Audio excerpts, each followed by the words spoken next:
கிறிஸ்து இயேசுவுக்குள் அன்பானவர்களே, இயேசுவின் ஆசீர்வாத ஊழியங்களின் மூலம் உங்களை சந்திப்பதில் மிகுந்த மகிழ்ச்சி அடைகிறோம். கடந்த 6 மாதமும் கண்ணை இமை காப்பது போல கர்த்தர் உங்களையும் என்னையும் பத்திரமாய் காப்பாற்றி இந்த 7வது மாதத்துக்குள் பிரவேசிக்க பண்ணி இருக்கிறார். இது எவ்வளவு பெரிய கிருபை பாருங்க. இதே வருடத்தை ஆரம்பித்த எத்தனையோ பேருடைய வாழ்க்கையில இந்த நாளில் இல்லாத ஒரு சூழ்நிலை, வியாதியின் நிமித்தமா, இன்னும் பலவிதமான போராட்டங்களின் நிமித்தமா, அநேகர் மரணத்தை கூட தழுவி இருக்கிற இதே பூமியில இந்த வருடத்தை துவக்கிய ஆண்டவர் ஒவ்வொரு மாதமும் அற்புதமாய் நடத்தி இந்த 7வது மாதத்துக்குள்ள உங்களையும் என்னையும் பிரவேசிக்க பண்ணி இருக்கிறார். இது மிகப்பெரிய கிருபை. இந்த கிருபைக்காக நாம் ஆண்டவருக்கு நன்றி செலுத்தி இந்த மாதத்தின் வாக்குத்தத்தத்திற்காக தேவ சமூகத்துல காத்திருந்த போது கர்த்தர் கொடுத்த ஒரு நல்ல ஒரு வசனம் ஏசாயா தீர்க்க தரிசன புஸ்தகத்தினுடைய 66வது அதிகாரத்தின் 14வது வசனத்தினுடைய பின்பகுதி. அப்பொழுது கர்த்தருடைய ஊழியக்காரரிடத்தில் அவருடைய கரமும் அவருடைய சத்துருக்களினிடத்தில் அவருடைய சினமும் அறியப்படும். அப்ப இந்த மாதத்துல தேவனுடைய கரமும் தேவனுடைய சினமும் அறியும்படியான ஒரு சூழ்நிலையை தேவன் ஏற்படுத்த போகிறார். யார் மேல தேவனுடைய கரம் இருக்கும், தேவனுடைய கரம் இருப்பதுனால என்ன காரியங்கள் நடக்கும் என்பதையும், தேவனுடைய சினத்தினுடைய ஒரு சில அடையாளங்களையும் நம்ம பார்த்து இந்த நாள்ல நம்ம ஜெபிக்க போகிறோம். முதலாவது தேவனுடைய கரத்தை குறித்து 2 ராஜாக்களின் புஸ்தகம் 3வது அதிகாரம் 15வது வசனம் ஒரு முக்கியமான காரியத்தை சொல்லப்பட்டிருக்கிறது. 2 ராஜாக்களின் புஸ்தகம் 3வது அதிகாரத்தினுடைய 15வது வசனத்துல அங்க இஸ்ரவேலின் ராஜாவும் யூதாவின் ராஜாவும் ஏதோமின் ராஜாவும் ஒருங்கிணைந்து மோவாபிய ராஜாவுக்கு விரோதமாக யுத்தம் பண்ணும்படியாய் புறப்படுறாங்க. ஒரு யுத்தத்துக்கு போவதற்கு தேவையான அத்தனையும் இருக்குது. போர் வீரர்கள் இருக்கிறாங்க, குதிரைகள் இருக்குது, போர் ஆயுதங்கள் இருக்கிறது, போர் செய்வதற்கு தேவையான அத்தனை வலிமையே இருக்குது. ஆனா சத்ருவை காணும். யுத்தம் யாரோட பண்ணணுமோ அந்த யுத்தம் பண்ணுகிறவங்கள காணும். ஆனா அவர்கள் எனிமையா இருக்கிறாங்க. இன்றைக்கு அநேகருடைய வாழ்க்கையில் அதே மாதிரிதான். நம்ம கண்ணுக்கு தெரியாத சில சத்ருவினுடைய வல்லமைகள் தேசத்துல ஆங்காங்கே கிரிகை செய்து கொண்டிருக்குது. ஏன் இது இப்படி நடக்குதுங்கிறது நமக்கு தெரிய மாட்டேங்குது. அதே போல இந்த 3 ராஜாக்களும் இணைந்துதான் இந்த மோவாபியருடைய ராஜாவினுக்கு விரோதமா யுத்தம் பண்ணும்படியாய் புறப்பட்டு போறாங்க. ஆனா பாருங்க, 3 ராஜாக்களும் ஒருமித்து போனா கூட இந்த மோவாபிய ராஜாவை காணவே கிடையாது. அந்த ஜனங்களையும் காணோம். கடைசியா 7 நாள் எதிரியை தேடி தேடி இவர்கள் களைத்து போய் இப்ப இஸ்ரவேலின் ராஜா சொல்றார், கர்த்தர் ஒருவேளை நம்ம மோவாபிய ராஜாவின் கையில நம்ம 3 ராஜாக்களை ஒப்பு கொடுக்கும்படியாய் கொண்டு வந்தாரோ என்று தெரியவில்லை என்று சொல்லிட்டு தான் இப்பொழுது இந்த சம்பவத்தின் மத்தியில யோசேபாத் ராஜா கேட்கிறாரு, கர்த்தரிடத்தில் விசாரிப்பதற்கு கர்த்தருடைய தீர்க்கதரிசிகள் யாராவது இருக்கிறாங்களா? இன்றைக்கு உங்களுக்கும் எனக்கும் எல்லா காரியமும் அனுகூலமாய் அமைவது போல தெரியலாம். பணத்தினால சில காரியங்களை செய்தரலாம், பதவியினால சில காரியங்களை செய்தரலாம், படிப்பினால சில காரியங்களை செய்தரலாம், இன்னும் தெரிந்த நண்பர்கள், உறவினர்கள் இவர்கள் மூலமா சில காரியங்களை செய்தரலாம். ஆனா ஒரு சூழ்நிலையை தேவன் நம்ம வாழ்க்கையில அனுமதிப்பார். எதற்குனா, கர்த்தர் இல்லாமல் இந்த இடத்தை அடையவே முடியாது.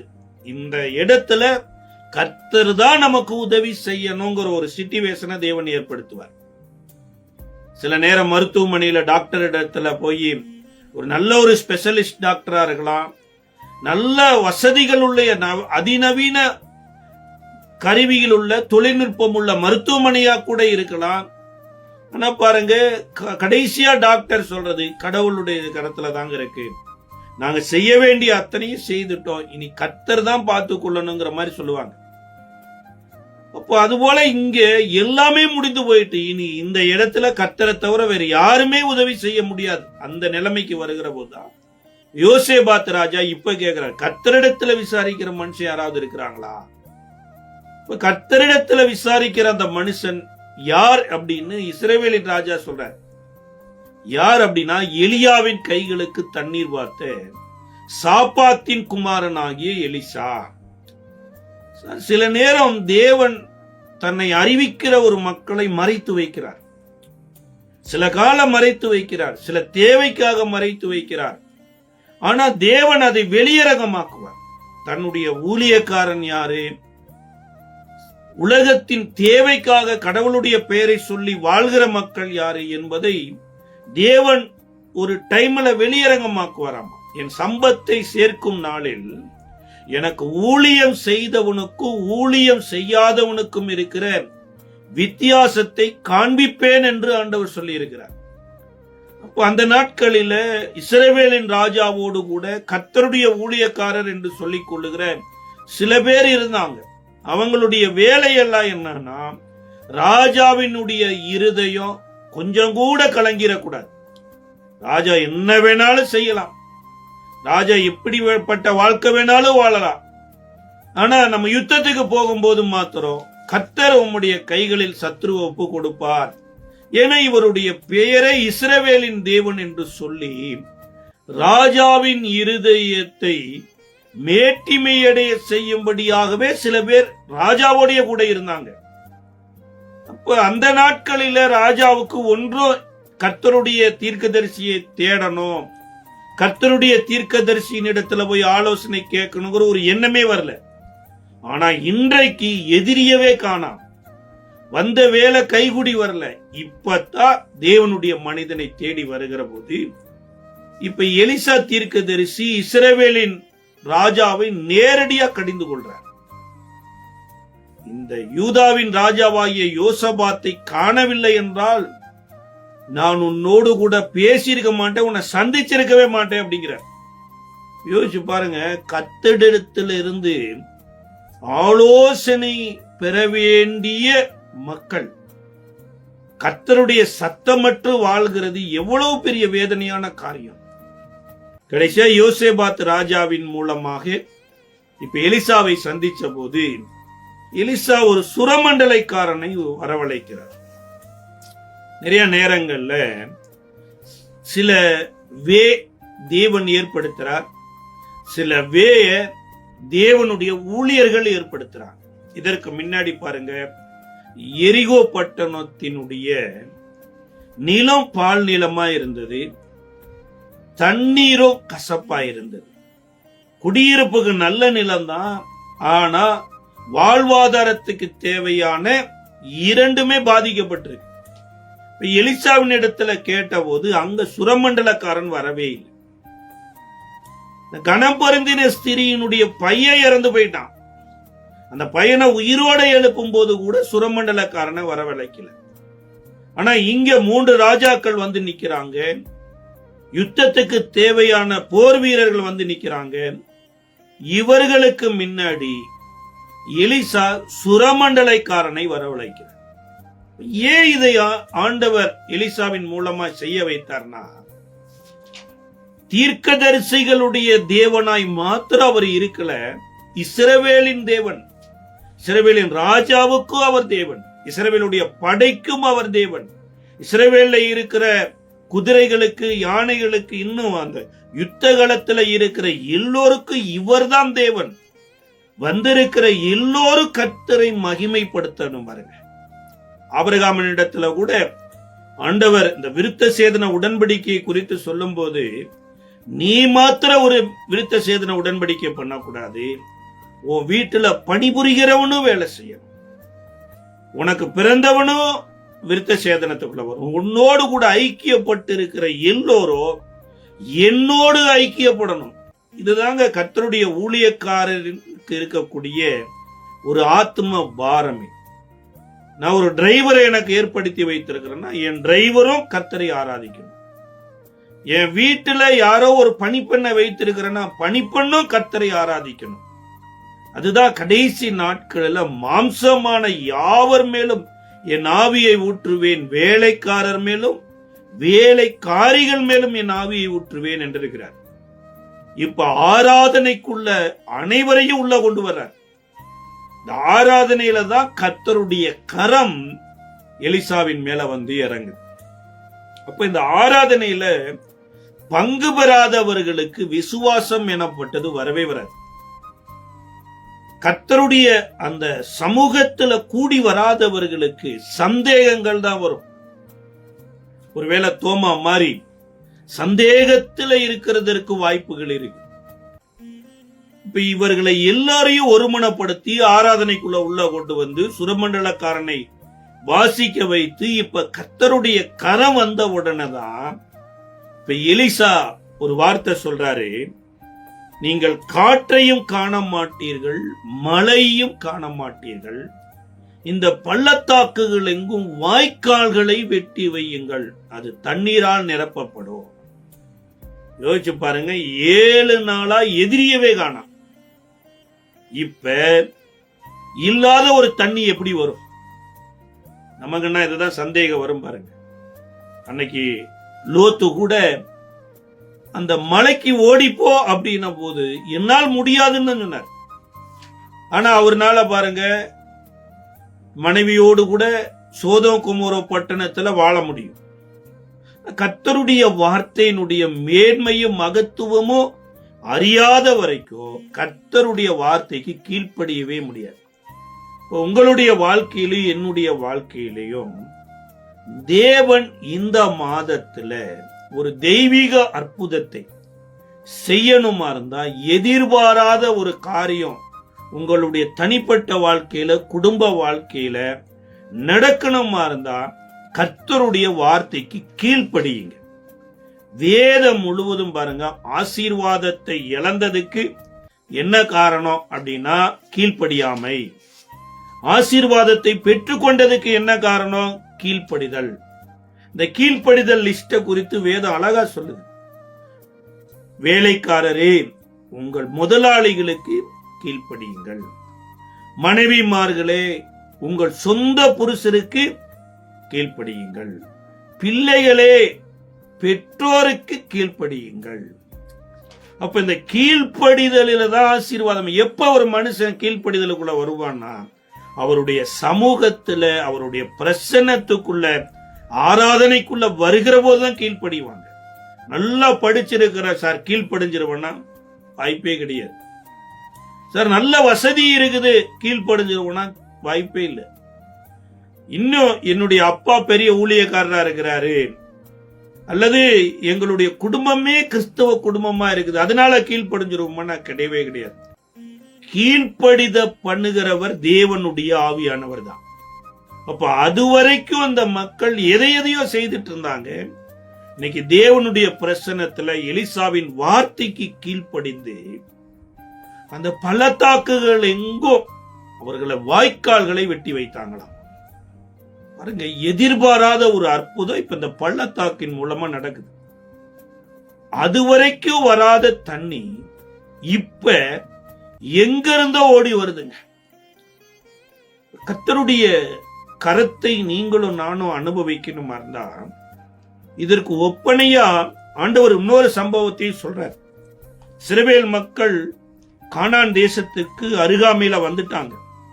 இப்ப இந்த வாக்குத்தத்தத்தின் தேசத்துக்குள்ள பிரவேசிக்க வேற போறாங்க.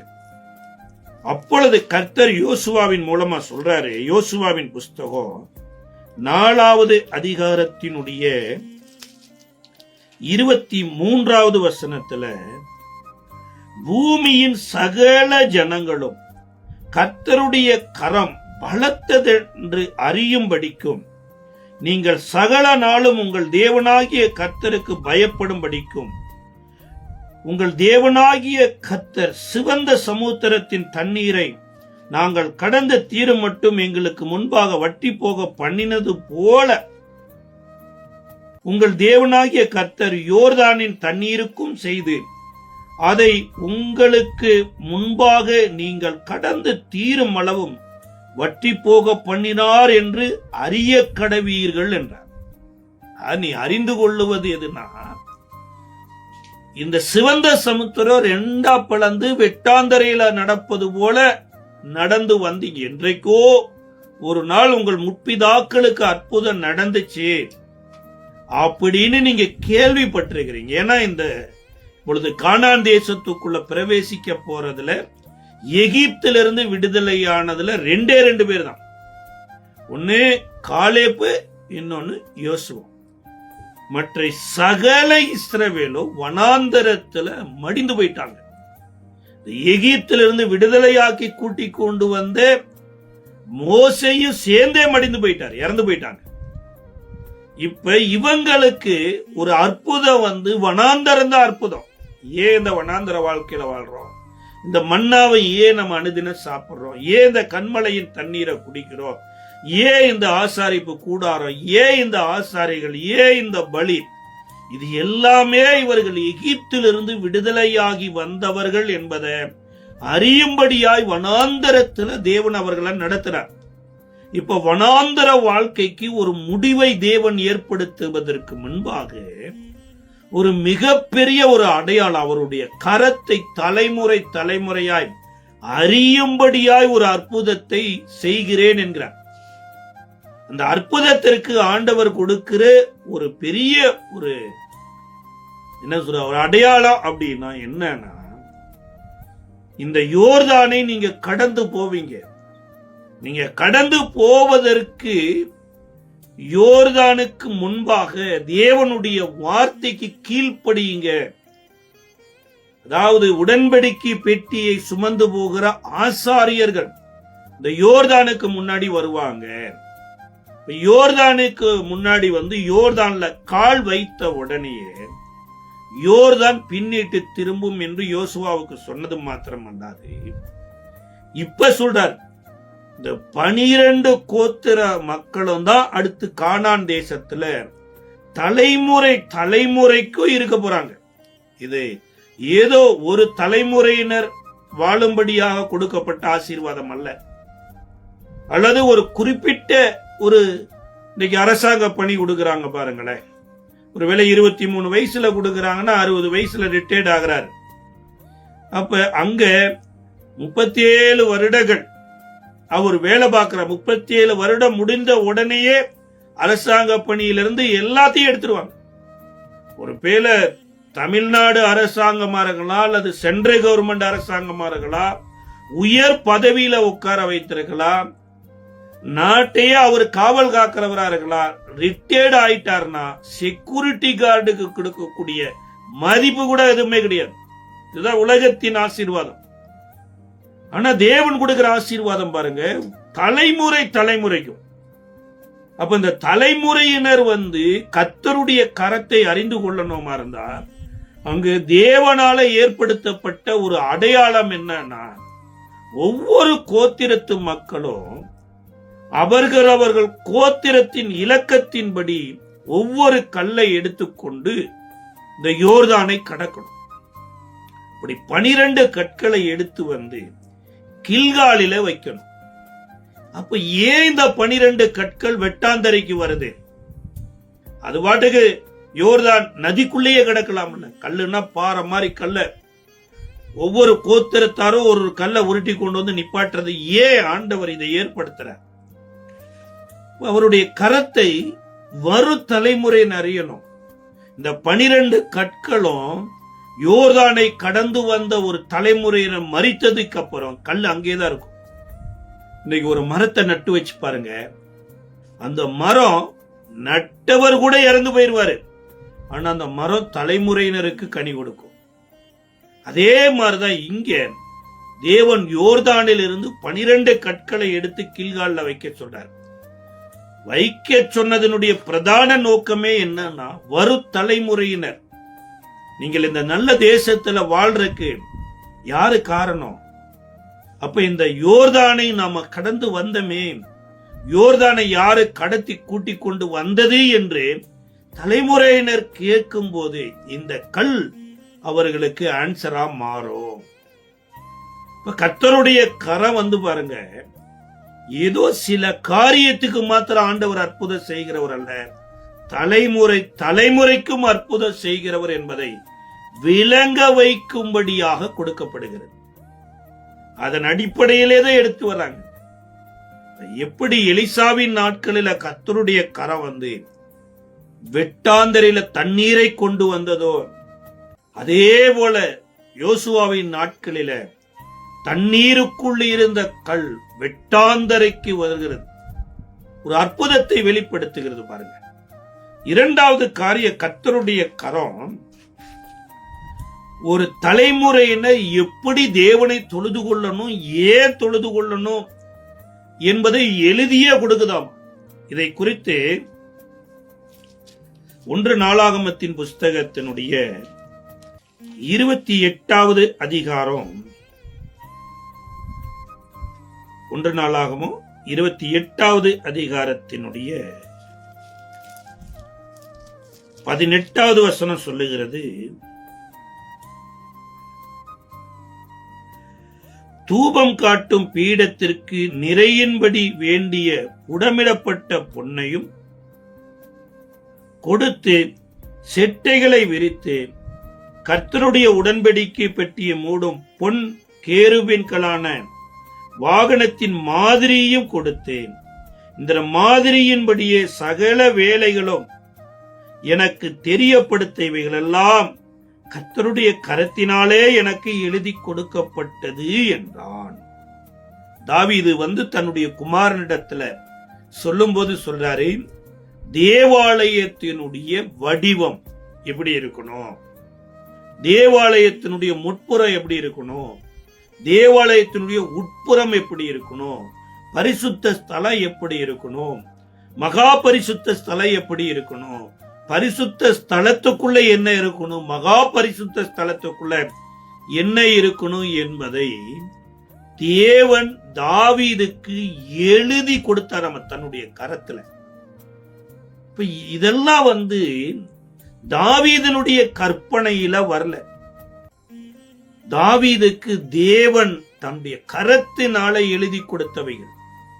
அதைத்தான் சாலமோனும் நிறைவேற்றினார். அந்த காரியம் பெரிதாயிருக்கிறது, சாலமோனோ சிறு பிள்ளையாய் இருக்கிறான் என்று சொல்லி அன்றைக்கு தாவீது கூட சாலமோனுக்காக வேண்டுதல் செய்திருக்கிறார். கர்த்தருடைய ஆலயம் எனப்பட்டது உலகத்தின் ஆலயத்தோடு கூட வேறு பிரிக்கப்பட்டது. உலகத்தின் ஆலயத்தை பாருங்க, ஏதோ ஒரு ராஜாவினுடைய கற்பனையா இருக்கும், இல்ல ஏதோ ஒரு பூசாரியினுடைய கற்பனையா இருக்கும், அது ஏதோ ஒரு மனிதன் வெளியூர்ல எங்கேயோ ஒரு இடத்துல பார்த்து வந்த மாதிரியே செய்வார். ஆனா தேவனுடைய ஆலயம் எனப்பட்டது தேவனுடைய கற்பனையின்படி, தேவனுடைய கரத்தின்படி எழுதி கொடுக்கப்பட்டிருக்கிறது. அந்த ஆலயத்துலதான் தேவனுடைய மகிமை இறங்கியது. ஆசாரியர்கள் கூட உட்பிரவேசிக்க கூடாதபடி கர்த்தருடைய மகிமை அங்க ஊழியம் செஞ்சது. சாலமோன் கட்டின தேவாலயமே இடிந்து போய்விடும் என்று இயேசு சொல்றார். யோவான் எழுதின சுவிசேஷ புஸ்தகத்தினுடைய 2வது அதிகாரத்துல சொல்றாரு, இந்த ஆலயத்தை இடித்து போடுங்கள், 3 நாளைக்குள்ளே எழுப்புகிறேன் அப்படிங்கிற.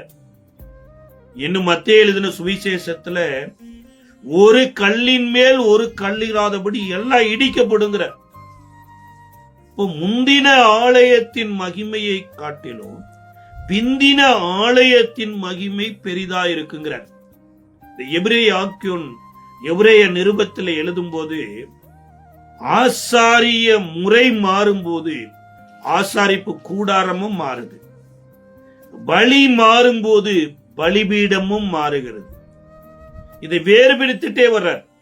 ஆசாரியனாகிய ஆரோனுடைய சந்ததி என்ன செய்து வந்தாங்க, மெல்கிசேதேக் எனப்பட்ட ஒரு ஆசாரியன் என்ன செஞ்சாரு, இப்ப ஆசாரிப்பு கூடாரம் எனப்பட்டது வனாந்தரத்துல உண்டாக்குனது. ஆனா இந்த வனாந்தரத்துல உண்டாக்குவதற்கு மாதிரி எதுனா பரலோகத்தில் தேவனால காண்பிக்கப்பட்டது. அதே மாதிரிதான் இங்க தாவீதுக்கு தேவனால் தன்னுடைய கரத்தில் எழுதி கொடுக்கப்பட்ட ஆலயத்தை காட்டிலும் தேவன் பிந்தின ஆலயமாகிய சரீரமாகிய ஆலயத்தை மகிமைப்படுத்துகிறார். இதைத்தான் 1 கொரிந்தியர் 3வது அதிகாரம் 16-17 வசனம் சொல்லுகிறது. நீங்களே தேவனுடைய ஆலயம் என்றும் தேவனுடைய ஆவி உங்களிடத்தில் வாசமாய் இருக்கிறது என்றும் அறியாமல் இருக்கிறீர்களா? ஒருவன் தேவனுடைய ஆலயத்தை கெடுத்தால் அவனை தேவன் கெடுப்பார்கிறார்.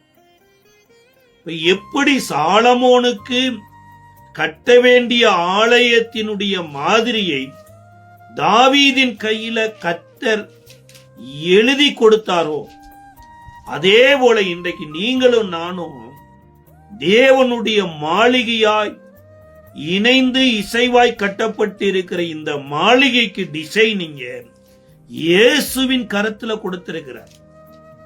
அப்ப இன்றைக்கு இயேசுவினுடைய கரத்தில் எழுதி கொடுக்கப்பட்டிருக்கிற ஆலயத்தின் மாதிரியை நீங்களும் நானும் பார்க்கணும் பாருங்க. இயேசுவினுடைய சரீரம் இந்த மண்ணில இருந்த மனிதர்களுடைய சரீரத்தை போல இருந்தது. ஆனா மண்ணுக்குரிய சரீரமா இல்லை. இயேசு இந்த பூமியில வாழ்ந்த போது சகல மனிதர்களை போல வாழ்ந்தாரு. ஆனா அவர் மனுஷனா வாழல. அவர் ஒரு மாதிரியான வாழ்க்கை வாழ்ந்து காண்பித்தார்.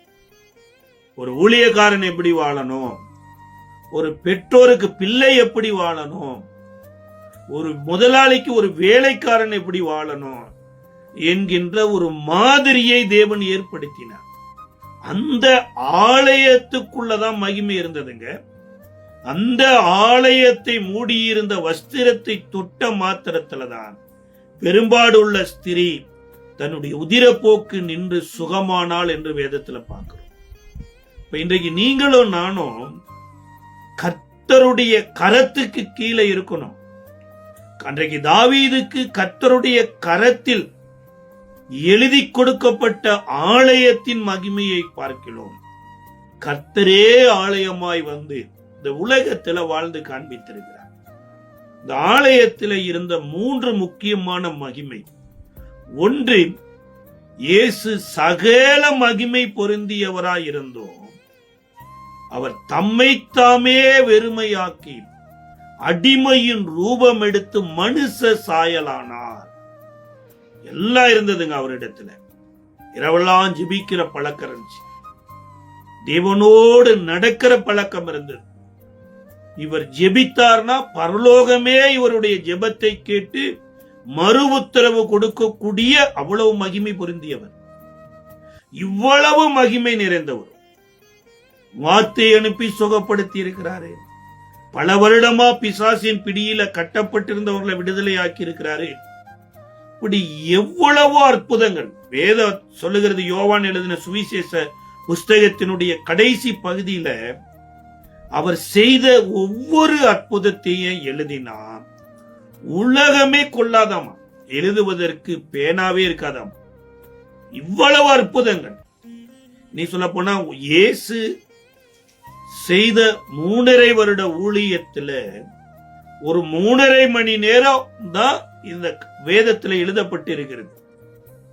3.5 வருடத்துல 3.5 மணி நேரம் தான் கவுண்டிங்ல வந்திருக்குது. நீ எத்தனையோ அற்புதங்கள் இவளைகளை எல்லாம் எழுதுவென்றால் உலகம் கொள்ளாதுங்கிறார். அவர் காலையில எழுந்ததிலிருந்து இரவு படுத்ததிலிருந்து பிரயாணம் பண்ணினதிலிருந்து ஒரு சில பிரயாணங்கள் ஒரு சில வீடுகளுக்கு போனதை மாத்திர வேதம் எழுதி இருக்குது. இவ்வளவு அற்புதங்களை செய்திருந்த தேவகுமாரனாகிய இயேசு நடமாடும் தேவாலயமாய் எப்படி வாழ்ந்தார்னா அடிமையின் ரூபம் எடுத்து மனுஷ சாயலானார். யோசிச்சு பாருங்க. இன்றைக்கு நம்மளிடத்துல தேவனுடைய கரம் மேல அமருகிற போது நாம நடக்க மாட்டோங்க, தேவனுடைய கரம் நம்மளை நடத்தும். எப்படி பிரதர் இது அற்புதம் நடக்கும்? அற்புதம் நாம நடத்தலைங்க, தேவனுடைய கரம் நம்மளை அற்புதமா நடத்தும். அல்லது அடிமையின் ரூபத்தை எங்க காண்பிக்கிறார்னா, இரண்டு முக்கியமான இடத்துல காண்பிக்கிறார். ஒன்று, பாவிகள் எல்லாம் மனம் திரும்புதலுக்காக யோவான் ஸ்நானகன் இடத்துல ஞானஸ்தானம் பெறும்படியா வருகிறாங்க. லூக்கா எழுதின சுவிசேஷ புஸ்தகத்தினுடைய 3வது அதிகாரத்துல 19, 20, 21 வசனத்தை வாசிச்சு பாருங்க. இயேசுவும் அவர்களோடு கூட ஒருவராய் உள்ள வர்றார். எல்லாரும் ஞானஸ்தானம் எடுத்து கரையேறி போகிறாங்க. அதே மாதிரி இயேசுவும் ஞானஸ்தானம் எடுத்து கரையேறி போகல, ஞானஸ்தானம் எடுத்து ஜெபம் பண்ணினார். இதுதாங்க இன்றைக்கு உங்களுக்கும் எனக்கும் ஒரு அடிமையின் ரூபம் எடுத்து நடமாடின தேவாலயத்தினுடைய மாதிரியை சொல்லுகிறது. எல்லாரும் வாழ்ற மாதிரி இயேசு வாழ ஒரு வித்தியாசம் இருந்தது. தேவனை மகிமைப்படுத்தினார். இரண்டாவது, தேவ ஆவியானவராலே வழிநடத்தப்படணும் அப்படின்னா இந்த வார்த்தைகள்லாம் கீழ்ப்படியணும். இன்னைக்கு எத்தனையோ பேர் பாருங்க, தேவ ஆவியை பெற்றிருப்பாங்க, கீழ்ப்படிதல்ல இருக்க மாட்டாங்க. எல்லாம் இருந்த இயேசு ஞானஸ்தானம் எடுத்து பரிசுத்த ஆவியானவர் இவர் ஜெபம் பண்ணி முடித்த உடனே வனாந்தரத்துக்கு கூட்டிட்டு போறாரு. உலகத்தை ஜெயிக்கிறாரு, மாம்சத்தை ஜெயிக்கிறாரு, பிசாசை ஜெயிக்கிறாரு. தேவ தூதர்கள் அவருக்கு உபசரிக்கிறாங்க. இரண்டாவது, யோவான் எழுதின சுவிசேஷ புஸ்தகம் 13வது அதிகாரத்துல கடைசி பஸ்கா பண்டிகையில அவர் அமர்றார். அப்போ ஒரு முதலாளி எனப்பட்டவங்களுக்கு ஒரு தொழிலாளி, ஒரு லேபர் எனப்பட்டவங்க கனம் பண்ணணும். அந்த கனம் பண்றதுல ஒண்ணுதான் என்னன்னா, தலைக்கு எண்ணெய் வைக்கணும், கால்களை கழுவணும், முத்தம் இடணும். இந்த பஸ்கா பண்டிகை அன்னைக்கு சகல சீசர்களும் ஒரு மேலறையில உட்கார்ந்து இருக்கிற போது எல்லாரும் அவர்களுடைய முகங்களை பார்த்தாங்க, வஸ்திரங்களை பார்த்தாங்க. ஆனா இயேசு மாத்திரம்தான் அவருடைய கால்களை பார்த்தார். அந்த கால்கள் அழுக்கு நிறைந்த கால்களா இருந்தபடினால தன்னால அழுக்க உலகத்துக்கு அறிவிக்க முடியும். ஆனா அதை அறிவிக்காதபடி ஒரு பாத்திரத்துல தண்ணீரை எடுத்து இவர் வேறு வஸ்திரத்தை உடுத்தி சீசர்களை கால்களை கழுவ தொடங்கினார். தொடங்கினது மாத்திரமல்ல, ஆண்டவரும் போதகரும் ஆகிய நானே உங்கள் கால்களை கழுவினது உண்டானால் நீங்களும் ஒருவருடைய கால்களை ஒருவர் கழுவுங்கள் அப்படின்னார். முதலாளியை எந்த லேபரோ போய் ஊரூரா சொல்லிட்டு இருக்க மாட்டான். ஆனா முதலாளி தான் பாருங்க, இந்த லேபர் சரியில்லை, வேற லேபரை ஏற்படுத்தணும் அப்படின்னு இந்த லேபர் மேல அதிகாரம் வைத்திருப்பார். ஆண்டவர் இந்த உலகத்துல உங்களை என்னையும் அவருடைய சாயலாய் படைத்து நடமாடுகிற தேவாலயமா வச்சிருக்கிறாரு. அவர் மாதிரி வாழ்வதற்கு ஒரு அடையாளத்தை ஏற்படுத்துறார்.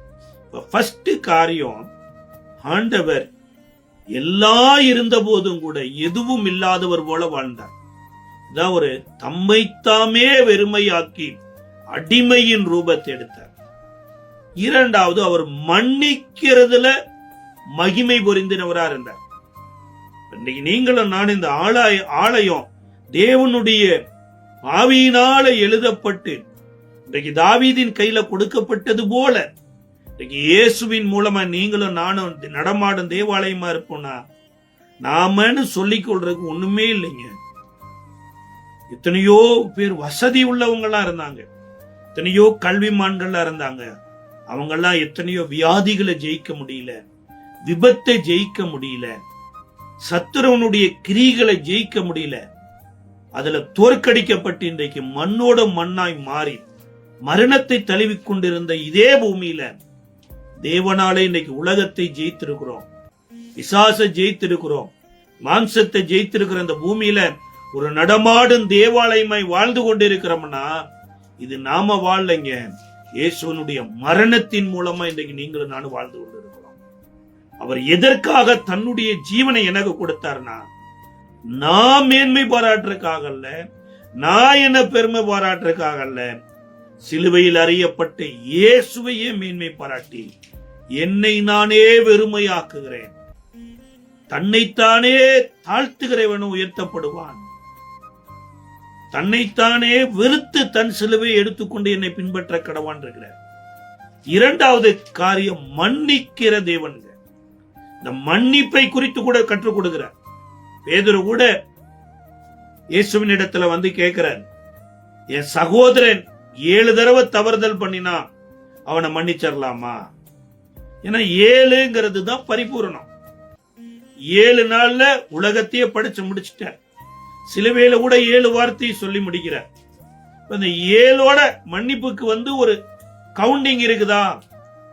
ஏ சொல்றாரு, ஒரு சில கடைகள் எல்லாம் போனோம்னா அன்லிமிட்டெட் மில்ஸ் அப்படிம்பாங்க பாருங்க.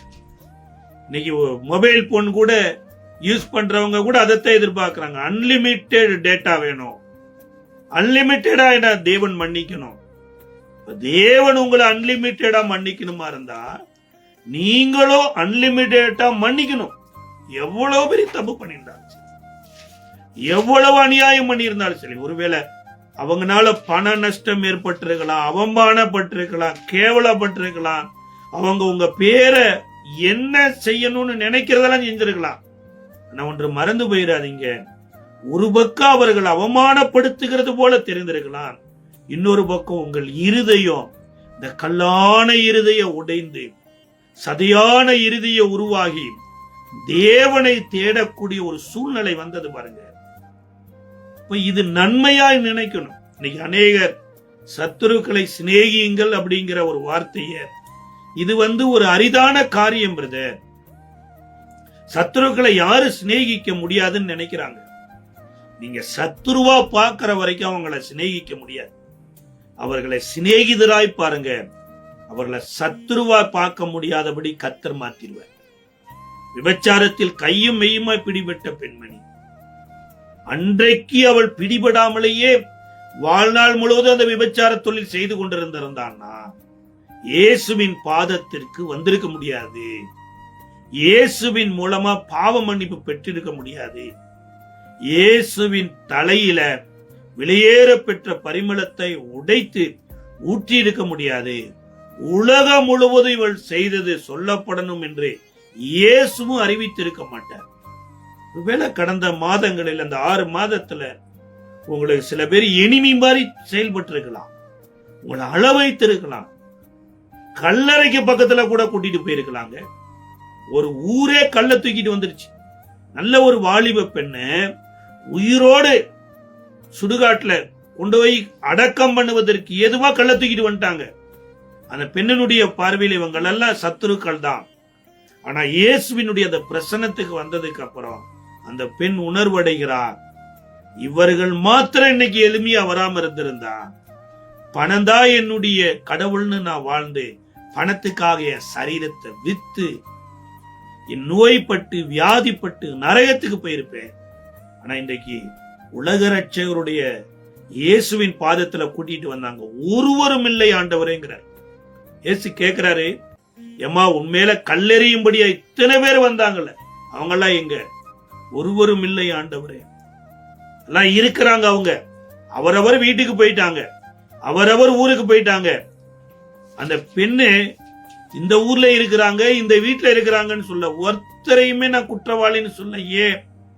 என் தேவன் என்னை நீதிமானா மாற்றி இருக்கும் போது நான் ஏன் மற்றவங்களை குற்றவாளின்னு சொல்லணும்?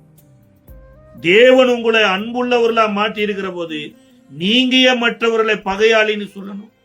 தேவன் உங்களை வெளிச்சத்துல நடத்துகிற போது நீங்க ஏன் மற்றவர்களை இருளின் பிள்ளைகள்னு சொல்லணும்? மன்னிக்கிறதுல தேவன் வல்லவராய் இருக்கிறார். அதனாலதான் பேதுருவினிடத்துல சொல்றாரு, இது அன்லிமிட்டெட் ஃபர்கிவ்னஸ். இந்த மன்னிப்புங்கிறது நீ சாகிற வரைக்கும் மன்னிச்சுக்கிட்டே தான் இருக்கணும். போன வாரம் மன்னிச்சு, இந்த வாரம் மன்னிக்கிறேன், வாழ்நாள் முழுவதும் நீ மன்னிச்சு தாய் ஆகணும். ஏன்னா உனக்குள்ள வாழ்ந்து கொண்டு இருக்கிறது மன்னிக்கிற தேவாட்டு குட்டியானவருடைய ஜீவன். அந்த ஜீவனுக்கு நீ இடம் கொடுங்கிற. இதனாலதான் உயிர்த்தெழுந்த பின்பு கூட பேதுருவை தேடி வந்து அவர் மறுதளிச்சிட்டாரு, சத்தியம் பண்ணிட்டாரு, சபிச்சிட்டாருன்னு எல்லாம் தெரிந்தும் கூட மன்னித்து அவரோடு கூட பேசினது மாத்திரமல்ல, என் ஆட்டுக்குட்டிகளை மேய்ப்பாயாகங்கிற. இப்ப கர்த்தருடைய ஊழியக்காரர்கள் மேல கர்த்தருடைய கரம் இருக்கணும் இருந்தா அவர்கள் முதலாவது மன்னிக்கிற ஊழியக்காரரா இருக்கணும். கர்த்தருடைய கரம் இருக்கிற ஊழியக்காரங்க மேல கட்டாயம் மன்னிக்கிற ஒரு ஆவி இருக்கும் பாருங்க. மூன்றாவது காரியம், தேவாலயத்துக்குள்ள இருக்கக்கூடிய அன்புதான். யோசிச்சு பாருங்க, ஒரு தேவனுடைய ஆலயம் மகா பரிசுத்தமானது.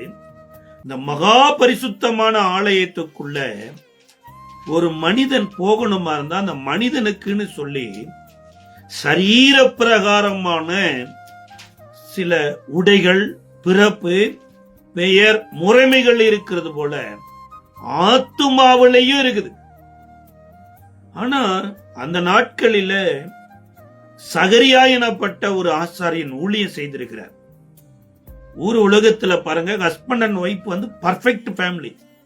அவர்கள் தேவனுக்கு முன்பாக நீதிமான்களா இருந்தார்கள். கணவன் மனைவிக்குள்ள நல்ல ஒரு அண்டர்ஸ்டாண்டிங் இருந்தது. ஆனா பரலோகத்திலிருந்து தேவதூதன் இறங்கி வந்து, சகரியாவே உன் விண்ணப்பம் கேட்கப்பட்டது, நீ ஒரு குமாரனை பெறுவாய் அப்படின்னு சொன்ன போது அங்கதான் சகரியா கேட்கிறாரு, நான் வயது சென்றவனாய் இருக்கிறேன், என் மனைவியும் வயது சென்றவளாய் இருக்கிறான், எப்படி பிள்ளை பிறக்கும்? அப்ப தேவன் தகுதி உள்ளவர்களை இந்த உலகத்துல பிரகாசிக்க செய்கிறவர். தேவனுக்கு குவாலிட்டியான பர்சன் நீடா இருக்கிறாரு. அப்படியா சார்? ஒழுங்கின்மையான உலகத்துல தாங்க தேவன் தம்முடைய மகிமையில ஒழுங்க கொண்டு வந்தாரு. வெறுமையான இந்த உலகத்துல தாங்க இவ்வளவு மகிமையானவைகளை எல்லாம் சிருஷ்டித்தாரு. இருள் நிறைந்த இந்த உலகத்துல தாங்க சூரிய சந்திரன் நட்சத்திரங்களை தேவன் படைச்சாரு. இன்றைக்கு ஆண்டவர் நம்ம சரீரத்துல எல்லாரும் நம்மள சொல்லிடலாம், இவர் ஊழியக்காரர், ஊழியக்கார குடும்பத்துல பிறந்தவர், இன்னி ஊழிய செய்து கொண்டிருக்கிறவர், எல்லாம் நம்மள சொல்லலாம். நம்மளுடைய ஆத்துமாவுல அநேக விதமான அசூசிகள் நிறைந்திருக்குதாம். அந்த அசூசியில மிக மிக முக்கியமான அசூசி என்னன்னா சந்தேகம் எனப்பட்ட அசூசி. பிசாசு கனிய புசிக்க வைக்கிறதுக்கு முன்னாடி சந்தேகம் எனப்பட்ட ஒரு பாய்சனை ஏவாளுடைய இருதயத்துல விதைச்சாரு பாருங்க. இதனுடைய விளைவுதான் கனிய புசிச்சு கணவனுக்கு கொடுத்து அதுக்கு அப்புறம் அவர்கள் சந்தேகம் உள்ளவர்களாவே மாறிட்டாங்க. இது மாதிரி இன்றைக்கு சகரியாவினுடைய இருதயத்துல ஊழிய செய்யறாரு, சந்தேகப்படுறாரு. இன்றைக்கு எத்தனையோ குடும்பங்கள் தேவனுடைய நன்மை அனுபவிக்க முடியாதபடி தடையா இருக்கிற காரணம் என்னன்னா சந்தேகங்கள் தான். ஒரு சபையில ஒரு ஊழியக்காரர் கீழே இருக்கிற ஊழியக்காரர் மேல சந்தேகப்படுறார். எங்க நம்ம சேர தூக்கிட்டு போயிட்டாருன்னா என்ன பண்றது? நம்ம விசுவாசியை தூக்கிட்டு போயிட்டா என்ன பண்றது? கணவன் மனைவி மேல சந்தேகம், மனைவி கணவன் மேல சந்தேகம். இந்த சந்தேகம் இருக்கிற ஒரு ஊழியக்காரனை கர்த்தர் இந்த சந்தேகத்தோடு ஊழியத்தை செய்யாதபடி ஒரு தெளிவுபடுத்துறார். மோசேக்கு கூட மிகப்பெரிய சந்தேகம் இருந்தது. நான் பேச தெரியாத திக்குவாய் உள்ளவன், ஜனங்கள் என்ன நம்ப மாட்டாங்க. எல்லா சந்தேகத்திலிருந்து விடுதலையாக்கி தேவனுடைய மனுஷனாகிய மோசே என்பதை தேவன் விளங்க வைத்தார். இங்க சகரியாவினுடைய ஆத்மாவில் இருக்கிற ஒரு அசூசி என்னன்னா, சாரி, என் சரீரத்தின் படி தேவன் செய்வதற்கு என் சரீரத்துல தகுதியே இல்லைங்கிறார். ஆனா கர்த்தருடைய தூதன் சொல்லிட்டு போறார், நான் தேவனிடத்திலிருந்து வந்து தேவதூதன் என்று அறிந்தும் நீ சந்தேகப்பட்டதனால ஒரு குறிப்பிட்ட கால வரைக்கும் நீ பேசாதிருப்பாய் என்று அனுப்பிச்சிட்டார். யோசிச்சு பாருங்க, சந்தேகப்பட்ட ஊழியக்காரனை ஆண்டவர் அன்றைக்கே முடிச்சிருக்கலாம். வேற ஒரு ஊழியக்காரனை, ஒரு சந்தேகப்படாத நல்ல ஊழியக்காரனை செலக்ட் பண்ணி அந்த ஊழியக்காரன் மூலமா ஒரு பிள்ளையை பிறக்க வைத்திருக்கலாம். ஆனா தேவன் அன்பானவர், எப்பேற்பட்ட அன்பானவர் என்பதை உலகம் அறியும்படியாக கிட்டத்தட்ட 1 வருட காலங்கள் இந்த சகரியா பேசாதவராய் இருக்கிறார். சகரியா பேசாத காலகட்டத்தில் சகரியாவுக்காக, சகரியாவினுடைய குடும்பத்திற்காக தேவன் ஆங்காங்கே போய் பேசிக் கொண்டிருக்கிறார். மரியாளின் இடத்துல போய் தேவதூதன் பேசுறார். மரியாள் வந்து எலிசபெத்தின் இடத்துல பேசுறாங்க. இந்த குடும்பத்துல பாருங்க, கர்த்தருடைய மகிமை அதிகமாய் ஊழிய செய்தது. இன்னைக்கு சந்தேகப்படுற மனைவியோடு கூட யாராவது வாழுவாங்களா? சந்தேகப்படுகிற கணவனோடு யாராவது வாழுவாங்களா? சந்தேகப்படுகிற ஊழியக்காரருக்கு கீழே யாராவது வாழுவாங்களா? ஆனா ஆண்டவர் பாருங்க எவ்வளவு அன்பானவர்னா, சந்தேகப்பட்ட இந்த சகரியாவுக்கு இவர் சந்தேகப்பட்டார் என்பதற்கு ஒரு அடையாளத்தை 1 வருட காலமா கர்த்தர் நாவையும் கட்டி வைத்துட்டு அவர்களுக்காக தேவன் ஆங்காங்கே ஊழிய செய்து கொண்டிருந்தார். கரெக்டா 1 வருடம் ஆயிடுச்சுங்க. இப்ப பிள்ளை பிறந்துருச்சு. இப்ப முறைமையின்படி பிள்ளைக்கு பேர் வைக்கிறாங்க. இந்த சர்நேம் அப்படின்னு ஒண்ணு வைப்பாங்க நார்த் இந்தியாவில். அதே மாதிரி சகரியாவினுடைய பேரோடு கூட வரவேண்டிய சர்நேமுக்கு பதிலாக அங்க சகரியா எழுதி கொடுக்கிறார், யோவான் அப்படின்னு எழுதி கொடுக்கிறார். அப்ப நம்மளுடைய பரம்பரையிலே இந்த பேர் இல்லையே என்று எழுதி கொடுத்த அந்த வார்த்தையை சொன்ன மாத்திரத்துல சகரியாவினுடைய நாவின் கட்டு அவிழ்கிறது. இப்ப நாவின் கட்டு அவிழ்ந்த உடனேயே சகரியா மேல டவுட் வரல மக்களுக்கு. சகரியாவுடைய நாக்கு இவ்வளவு தூரம் மோசமா போயிருச்சு, சகரியா சந்தேகப்பட்டிருப்பார்னு சகரியாவின் மேல டவுட் வரல. லூக்கா எழுதின சுவிசேஷ புஸ்தகம் 1வது அதிகாரத்தினுடைய 65, 66 வசனங்களில, அதனாலே அவர்களை சுற்றி வாசமாயிருந்த யாவருக்கும் பயம் உண்டாயிற்று. மேலும் யூதாவின் மாலை நாடு எங்கும் இந்த வர்த்தமானங்கள் சொல்லிக் கொள்ளப்பட்டது. அவைகளை கேள்விப்பட்டவர்கள் எல்லாரும் தங்கள் மனதிலே அவைகளை வைத்துக் கொண்டு இந்த பிள்ளை எப்படிப்பட்டதா இருக்குமோ என்றார். யோசிச்சு பாருங்க, இந்த பிள்ளை இப்பதான் பேர் வச்சிருக்கிறாங்க. இந்த பிள்ளை எப்படிப்பட்டதா இருக்குமோ என்று பிள்ளையை குறித்து கலக்கமாயிடுச்சு. ஊர் உலகம் உங்களை எப்படிப்பட்டவங்கன்னு என்று யோசிக்கவே முடியாம யோசிச்சுட்டு இருந்தாலும் ஒன்று மறந்துடாதீங்க, கர்த்தர் தான் உங்களை பிறக்க வச்சிருக்கிறார். கர்த்தருக்கு வழியை உண்டாக்கும்படியா பிறக்க வச்சிருக்கிறார். அவர் தான் இந்த ஊழியத்தை நம்ம கையில கொடுத்திருக்கிறார். அவருடைய கரம் தான் நம்ம மேல இருக்க போகுது. இப்படி ஊர் உலகமே இந்த பிள்ளை எப்படிப்பட்டதா இருக்குமோ அப்படின்னு சந்தேகப்பட்ட உடனே ஊர் உலகம் எல்லாம் இப்படி சந்தேகப்பட்டுருச்சு. யோவான் ஸ்நானகன் இதனால ஓ மேல வைத்திருக்கிற என் திட்டத்தை மாத்திட்டு நான் வேற யாருக்காவது ஒரு திட்டத்தை கொண்டு போறேன் அப்படின்னு ஆண்டவர் சொல்லல. வேதம் சொல்லுகிறது, கர்த்தருடைய கரம் அந்த பிள்ளையோட இருந்தது. இந்த மாதத்துல மத்தவங்க என்ன யோசிக்கிறாங்க, மத்தவங்க என்ன பேசுறாங்க, மத்தவங்க நான் வயிற்றுல இருந்ததுனால எங்க அப்பாவோட வாய் கட்டப்பட்டு போயிடுச்சு, நான் வயிற்றுல இருந்ததுனால எங்க அப்பாவுடைய ஊழியம் போயிடுச்சு, நான் பிறந்ததுக்கு அப்புறம் இன்னைக்கு என் பேர் வச்சதுக்கு அப்புறம் எங்க அப்பாவோட வாய் என் குடும்பத்துக்கு தீமை விளைவிக்கிறதுக்காக நான் பிறந்தேன்னு 1000 சொல்லலாங்க. ஆனா அந்த பூமியில தேவனுடைய ஊழியத்தை செய்யும்படியாய், தேவனுக்கு வழியை ஏற்படுத்தும்படியாய் கர்த்தர் உங்களை என்னையும் மறுபடி பூமியில பிறக்க வச்சிருக்கிறார். அப்ப இன்றைக்கு நீங்களும் நானும் கர்த்தருடைய ஊழியத்தை செய்வது நம்மளுடைய பிளான் இல்லைங்க, கர்த்தருடைய பிளான். அவருடைய ஊழியத்தை செய்கிற போது அவருடைய கரம் நம்ம மேல இருக்குமாமா. அவருடைய சத்துருக்களின் மேல அவருடைய சினம் அறியப்படும். உலகத்துல தேவனுக்கு சத்ருவா யாராவது இருக்க முடியுமா? அதாவது தேவன் வேற யாரையாவது சத்துருவாய் பாப்பாரா?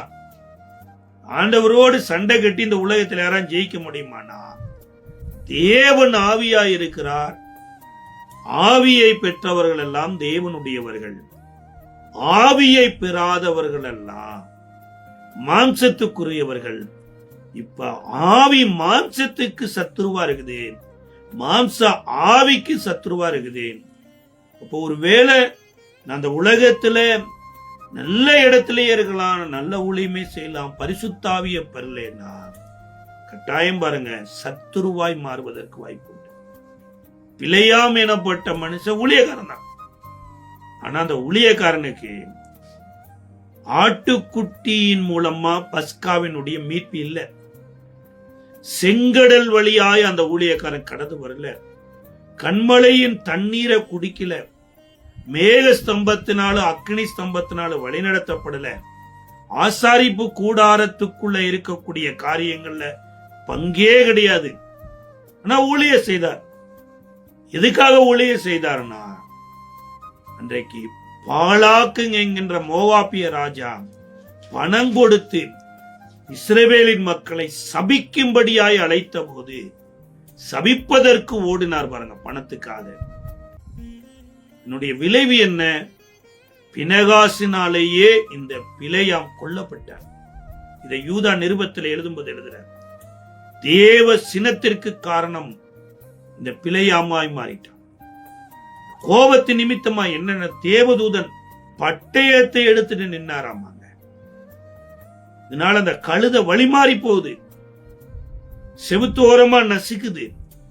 கடைசியா பேசாத கழுத இந்த பிழையாமின் இடத்துல வாயை திறந்து பேசியதாம்.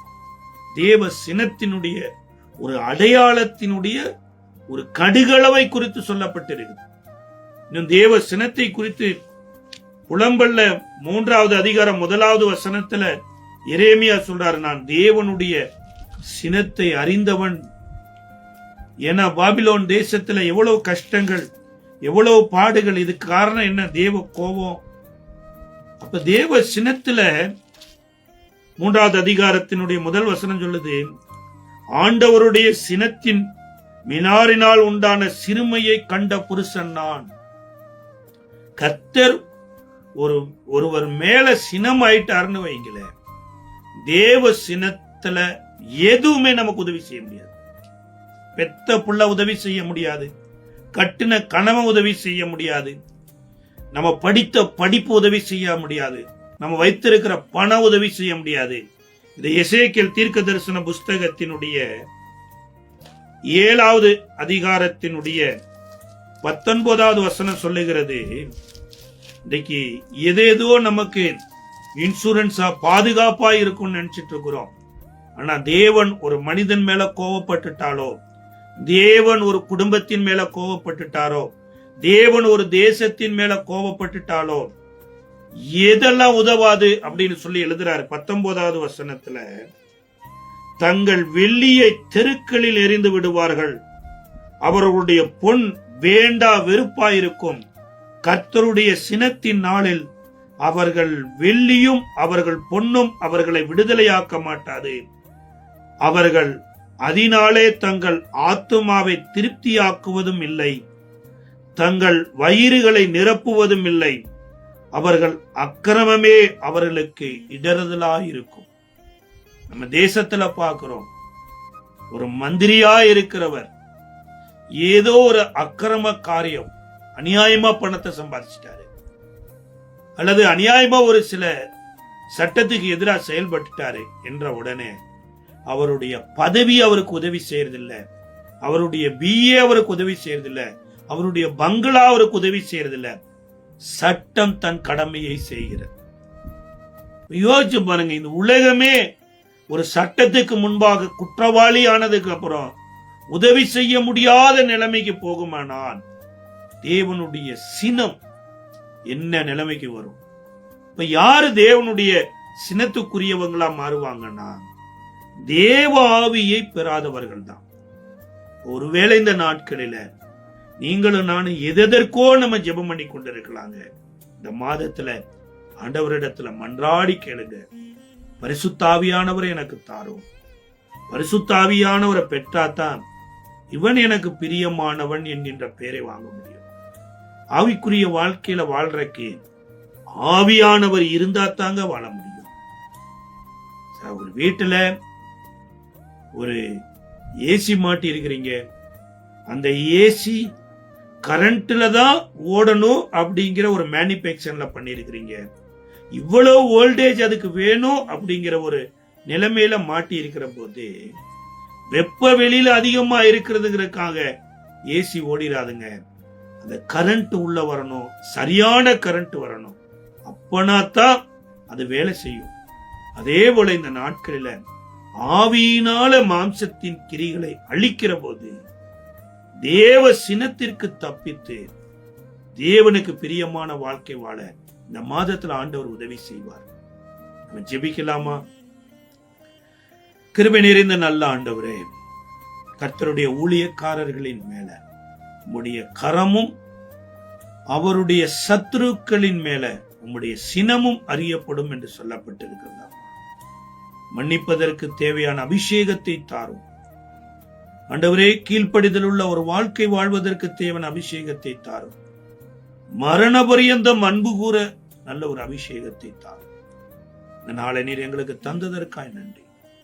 ஆசீர்வதியும் பலப்படுத்தி இந்த மாதம் முழுவதும் உடைய கரம் ஆண்டவரே அற்புதத்தின் மேல அற்புதத்தை காண கர்த்தர் உதவி செய்யட்டும். வரும் தலைமுறையினருக்கு அது அடையாளமாய் மாற கர்த்தாவே நீர் எங்களுக்கு கிருபை பாராட்டும். வேற அந்நிய கரங்கள் அல்ல, அழிவின் உலக மனித கரங்கள் அல்ல ஆண்டவரே. ஆண்டவரே நீர் எங்களை தலைமுறைக்கும் ஆண்டவராய் இருக்கிற உம்முடைய கரம் எங்களை வழி நடத்தட்டும். இயேசுவின் நாமத்தில் ஜெபிக்கிறோம் நல்ல பிதா.